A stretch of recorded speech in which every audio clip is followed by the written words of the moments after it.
All right, I pledge allegiance to the flag of the United States of America and to the republic for which it stands, one nation, under God, indivisible, with liberty and justice for all.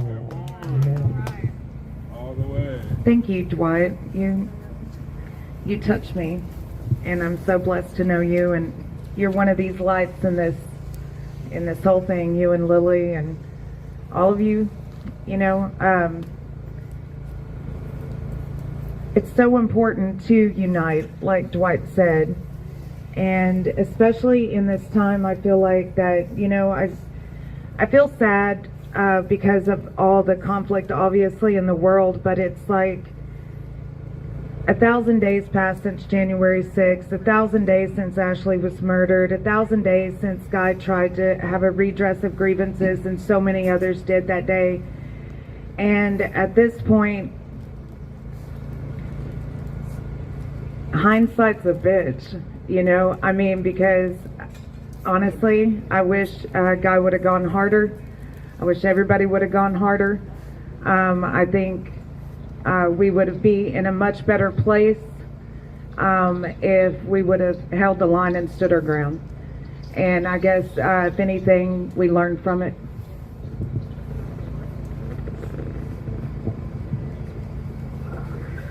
All right. Well, on that note, hi, Matt. Hi, Matt. Hi, man. Hi. Hi. Hi, Darren. Opinions expressed on this program do not necessarily reflect the views of those who have been defended. Yes, thank you for that, PSA. Those are Nicole. Yeah, I needed that little disclaimer. It's like, okay. So yeah, it's Matt Mazzilla, inmate number 385960. I have something written out as per usual on Sunday. So if you're ready, I can launch into it. Do you have a good signal on me? We do, and we're good. Go for it. All right, time for some heavy metal Sunday school. The story of Jephthah in the book of the Judges in the Old Testament is a bit unusual compared to your standard Sunday school fare. In it, Jephthah swears a pre-battle vow to God: "Give me victory, and I'll offer whoever in my house first comes to greet me upon my return from battle." Jephthah achieves his victory, but when he returns home, his only child and daughter comes first to greet him singing and dancing. Jephthah is torn, but he goes through with fulfilling his oath anyway, his oath to sacrifice whoever greeted him first. He offers his only daughter as a burnt offering in thanksgiving to God. One ghoulish detail omitted in the text is the fact that in order for a burnt offering sacrifices to be valid, you have to consume at least some of the meat. Yikes. So Jephthah fulfills his oath, but has to commit several other crimes, like child sacrifice and cannibalism, which are expressly forbidden by Mosaic law. Why did he follow through with his rash vow? The reason has to do with the dynamics of vows themselves. Oaths and vows are very dangerous and can't be broken without extreme and often eternal consequences. Oaths and vows are very important to biblical theology. The story of mankind's salvation is conveyed through a succession of oaths God makes, swearing by himself to be faithful, starting with the story of creation, through the formation of Israel, and ending with Christ's sacrifice on the cross. Of course, God's ability to abide by his own oath is perfect. On the human side of the equation, things aren't so smooth. We fail because we're flawed. But at no time is the idea or the power of oaths and that process dispensed to it in the New Testament. If anything, oaths are underscored as binding under Christ, who cautions us not to use them. He says, "Don't swear your oath needlessly. Let your yes be yes and your no be no." Sound advice, especially if you don't want to barbecue your only daughter. That is not to say that oaths haven't played a key role in Christendom in the centuries following. In fact, many people have elected to die horribly rather than to swear an oath they know is untrue. Speaking of human barbecue, Joan of Arc elected to be burned alive at the stake rather than recant her story. Thomas More was beheaded by King Henry VIII, all because he refused to swear an oath that violated his faith. In the movie on his life, A Man for All Seasons, the Thomas More character explains to his daughter why he can't swear an oath under false pretenses, even to save his own life. He says that when you swear an oath, it's like holding your soul in your hands. It's like water. Let your fingers part just a little, and it will all slip and drain away. There are a number of key oaths in the story of the Lord of the Rings that show the power of oaths. Aragorn is able to command an army of the dead because they were faithless soldiers who violated their oaths in life, and thus were found to be heir of Elendil in death. Frodo, who controls the One Ring, gains dominion over Gollum by making him swear an oath to the same magic ring that he keeps. Twice Gollum tries to take the ring, and the second time he ends up being rewarded by falling into the fires of Mordor because he broke his oath. And he took the ring with him and sealed both their fates. While it all sounds like the stuff of fantasy, Tolkien's understanding of the power of oaths is deeply biblical. It was this understanding of the power of oaths that led me to leave government service. The revelations of Snowden made me realize that I was being put in eternal jeopardy by unscrupulous men in D.C. It was so bad that I could not safely say if I could both obey orders and protect and defend the Constitution at the same time. Both of these are portions of the oath of service. Oaths are routinely sworn when taking on a government role, whether it be politician or special agent. These roles require one to swear an oath, which, if you think about it, makes D.C. the city with the highest concentration of oaths people in the country. But it certainly doesn't look like it. Rampant corruption, politicians selling out their country to our enemies, brutal police state tactics, and political oppression. D.C. is a place where all oaths seem broken. How did we come to this contradiction? Well, for one, oaths require a certain respect for the power and meaning of words. This understanding completely escapes the professional liars who congregate here in D.C. Oaths also require a belief in the eternal soul, a part of you which survives death, to embrace either eternal paradise or eternal torment. And communists, by their own admission, are soulless. And here again, we see the power of oaths to shape reality by bridging the material with the supernatural. For the rank communist who swears his oath out of a belief that oaths are nothing more than a quaint holdover of a bygone age, these people do the opposite of Thomas More, splaying their fingers as they fail to keep hold of their own souls. They lose their souls in taking their oaths because they lack integrity. So it's no wonder things are as bad as they are here. Despite the best efforts of the regime media, people understand that we live under the thumb of faithless and soulless tyrants. The people recognize that things now are as bad as they've ever been in the history of the Republic. These soulless wraiths who run D.C. have called this doom down upon our country. But unbeknownst to them, by violating their oaths, they call eternal judgment down upon themselves. So much death, despair, and destruction fills the heart to the brim with sadness, especially when you consider that it never had to be this way. In fact, if the people of D.C. had sought to keep their oaths instead of forsaking them, this country would be a paradise on earth.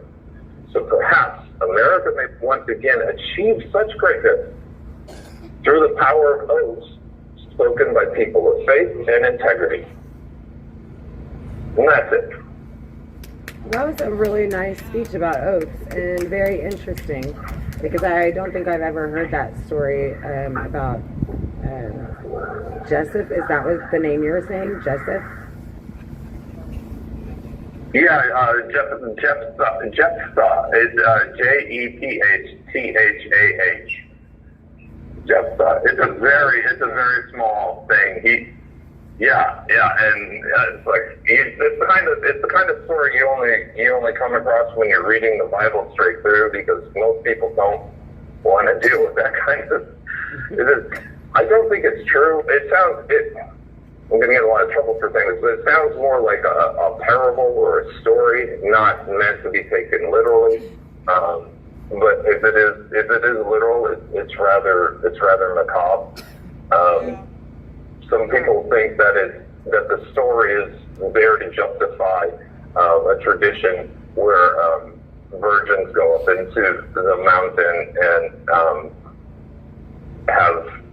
they celebrate something. I can't remember the footnote right now, but there was a tradition where young ladies would go up into the mountains, and it wasn't like a bridal shower or anything like that. But anyway. The story itself, if you think about it, it's like, whoa, wait, a burnt offering, a daughter? Oh wow, that's pretty macabre. Yeah. And also the whole time you're thinking, Jephthah, he's kind of a jerk. Like, why would you swear that oath? But it's a good example of an oath sworn rashly, and then at least Jephthah has the integrity to follow through with his promise. And it also underscores why it is important to follow through. If you ask the question, not why he made the oath, but why did he follow through with it? Right. Yeah, that's very interesting. I mean, it's also very interesting of a point to ask, why did he make that kind of oath? Yeah, it's completely rash and completely illogical. But I think there was a time when people would talk big like that. They would say, "I swear upon my father's grave," blah blah blah blah blah, and then they would use the swearing language. That's my understanding of the admonition against swearing. It wasn't about cuss words per se. It was about one, taking the Lord's name in vain, and two, saying stuff like, "I swear that such and such," it's like, I swear up and down, right. Father, he was 6 feet tall if he was an inch, Right. That kind of language, yeah. Well, I think it can also be perceived as something that you would say when you're just in a state of such despair that you would, say anything, God, I'll do anything if you get me out of this situation. If you bring me through victory, right. The first person I come upon, I will sacrifice in your name, Lord. That's something that does sound like something that is crazy to say. Yeah. Knowing that if you're a victor, that the first people you'll see are the people that support you, But you don't think like that when you're in the throes of some type of dramatic situation. So right. Therefore, right.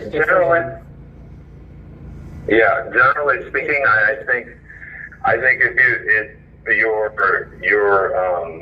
oath making ability leads you to a point where you're saying to yourself, "Please be the pet chicken. Please be the pet chicken. Please be the pet chicken," then you're probably oathing wrong. Right. So like, "Oh, please let the chicken come out first." It's like, "Oh no, my daughter." Yeah. Well, and that's kind of like not thinking before you speak too. Maybe just Yeah.